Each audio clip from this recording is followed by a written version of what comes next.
Good morning बच्चों। कल जो है हम लोग विद्युत धारा के रासायनिक प्रभाव के बारे में कुछ पढ़ रहे थे। ठीक है, उसमें जो द्रव पदार्थ है किस द्रव में जो है विद्युत धारा ज्यादा उत्पन्न होगा, किस द्रव पदार्थ में विद्युत धारा कम उत्पन्न होगा, इसके बारे में जानकारी कर रहे थे। आज इस वीडियो में उसके आगे हम लोग पढ़ने का कोशिश करेंगे और जानेंगे। देखिए, इसमें पढ़ना है आगे आसुत जल। आसुत जल क्या होता है, इसके बारे में हम लोग को जानकारी करना है।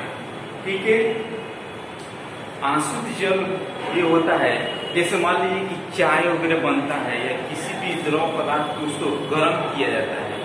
जब उसको गर्म किया जाता है तो एक क्या बनता है, एक भाप बनता है।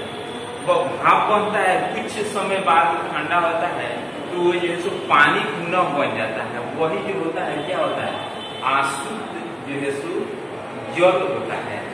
ठीक है, क्या होगा, आसुत जल होता है। वे जो है सो शुद्ध जल हो जाता है।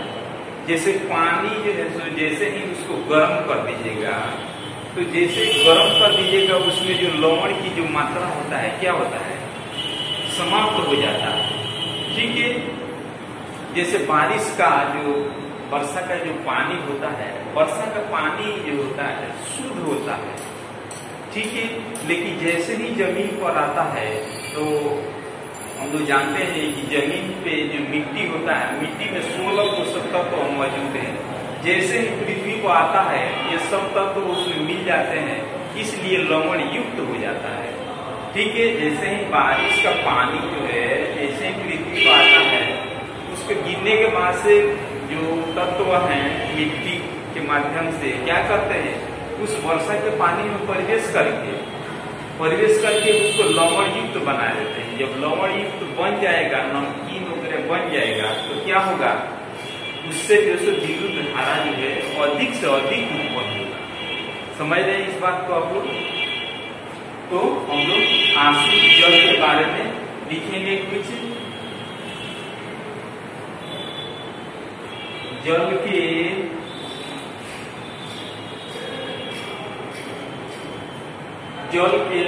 फैलते हुए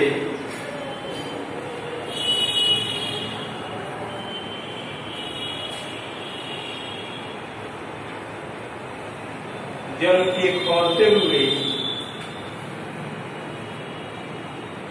केतली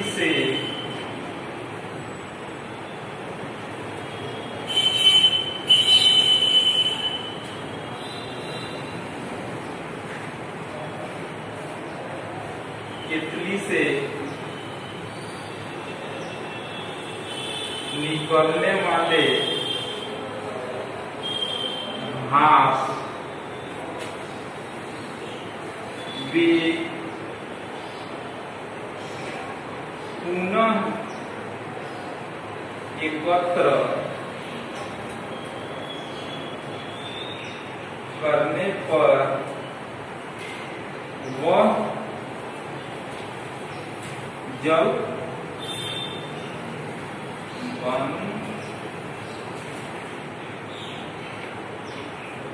जाता है। उसे ही क्या कहते हैं, आसुत जल कहते हैं। उसे ही आसुत जल कहते हैं। जान गए आप लोग, आसुत जल किसे कहते हैं?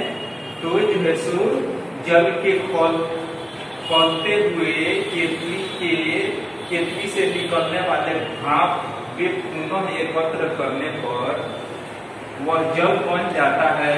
उसे ही क्या कहते हैं, उसे ही आसुत जल कहते हैं। ये आसुत जल जो होता है ये क्या होता है, शुद्ध होता है। ठीक है, इसमें जो सो विद्युत धारा जो है सो क्या हो सकता है, इसमें उत्पन्न नहीं हो सकता है। समझ रहे हैं इस बात को आप लोग?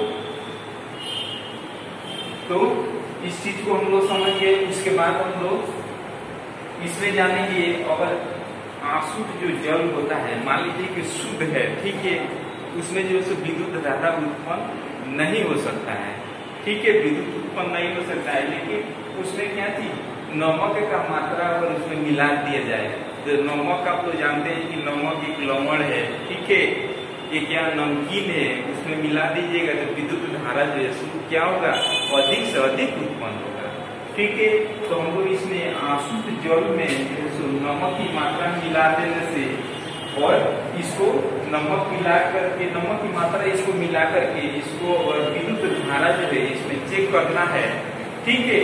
अगर चेक करना है कि इसमें जो है सो क्या कुछ रासायनिक परिवर्तन हो रहा है, तो हम लोग देखेंगे, इसको चेक करेंगे तो देखेंगे यहाँ मान लीजिए कि कोई कार्बन का छड़ लगा दिया जाए, ऊपर जो है सो पीतल का टोपी और इधर में क्या चीज, कार्बन का छड़, ठीक है।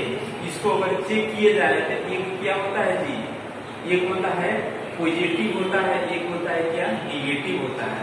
ये धन टर्मिनल होता है, धनावेश जिसको बोलते हैं, धनावेश से क्या निकलता है, तो जो है सो एनोड किरणें निकलता है, और जो है सो क्या होता है, कैथोड जो है सो ये जो है सो ऋण टर्मिनल होता है, मतलब निगेटिव टर्मिनल होता है। इससे क्या कैथोड निकलते हैं, ठीक है। और जो है सो इसके बाद इसमें हम लोग इस विलयन में ऐसा प्रक्रिया करने पर हम लोग पाएंगे यहाँ पे क्या चीज, इस विलयन से जो धन टर्मिनल है, इस विलयन में क्या चीज, ऑक्सीजन का जो है बुलबुले इसमें क्या करने लगेगा, प्रवाहित होने लगेगा। लेकिन ये जो है सो ऋण टर्मिनल है, कैथोड, यहाँ से क्या होगा, यहाँ से जो है सो हाइड्रोजन गैस, ठीक है, हाइड्रोजन गैस की बुलबुले क्या होने लगेंगे, प्रवाहित जो है सो होने लगेंगे, ठीक है। तो ये जो चीज है आशुद्ध जल में जो है सो कैसे नमक मिला करके इसको प्रयोग करेंगे तो क्या होगा, इसका जो है सो कुछ इसमें रासायनिक परिवर्तन होगा।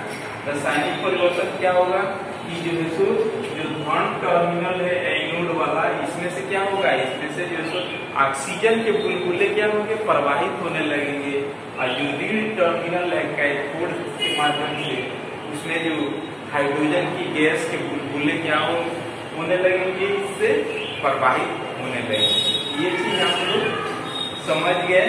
उसके बाद हम लोग जानेंगे क्या चीज, इसमें विद्युत लेपन के बारे में जानेंगे। विद्युत लेपन क्या होता है, अपने घरों में आप लोग जो है थाली देखे हैं, थाली ये जो है इतना चिकना कैसे बनता है, इतना चिकना जो है सो कैसे बनता है, ये सब जो है सो विद्युत लेपन के द्वारा बनाया जाता है। बड़े बड़े फैक्ट्रियों में जाइएगा, देखिएगा, वहाँ पे उसको मशीन के माध्यम से उसको क्या किया जाता है, एकदम विद्युत लेपन, उसको पहले घिसाई किया जाता है, घिसाई करके साफ करके उसके बाद से उसमें क्या किया जाता है, विद्युत का लेपन किया जाता है।